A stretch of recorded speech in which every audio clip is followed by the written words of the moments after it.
വലിയ വിവാദങ്ങൾക്കൊടുവിൽ നീറ്റ് പുനഃപരീക്ഷ പൂർത്തിയായി. ആദ്യഘട്ട പരീക്ഷയെ അപേക്ഷിച്ച് പുനഃപരീക്ഷ അല്പം പ്രയാസമേറിയതെന്ന് വിദ്യാർത്ഥികൾ.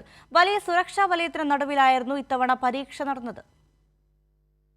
ആശങ്കകൾക്കും വലിയ സമ്മർദ്ദങ്ങൾക്കുമൊടുവിലാണ് വിദ്യാർത്ഥികൾ രണ്ടാമതും പുനഃപരീക്ഷ എഴുതാനായി എത്തിയത്. ചോദ്യപേപ്പർ അടക്കം ചോർന്ന പശ്ചാത്തലത്തിൽ വലിയ തരത്തിലുള്ള സുരക്ഷാ മാനദണ്ഡങ്ങളും പരിശോധനകളുമായിരുന്നു ഓരോ സെന്ററുകളിലും ഏർപ്പെടുത്തിയിരുന്നത്.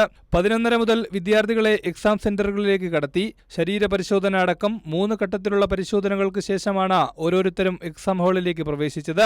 പുതിയ പരിശോധനാ മാനദണ്ഡങ്ങൾ വിദ്യാർത്ഥികളിൽ ആശങ്കയും സമ്മർദ്ദവും സൃഷ്ടിക്കുന്നതായും ആക്ഷേപമുണ്ട്.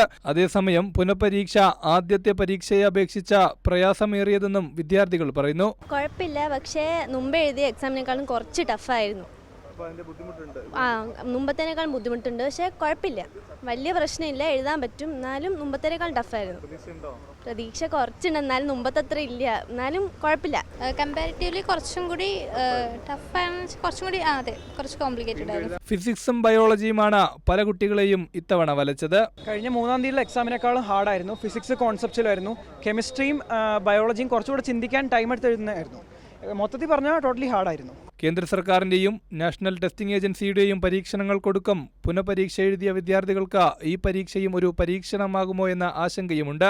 കൈരളി ന്യൂസ്, തിരുവനന്തപുരം.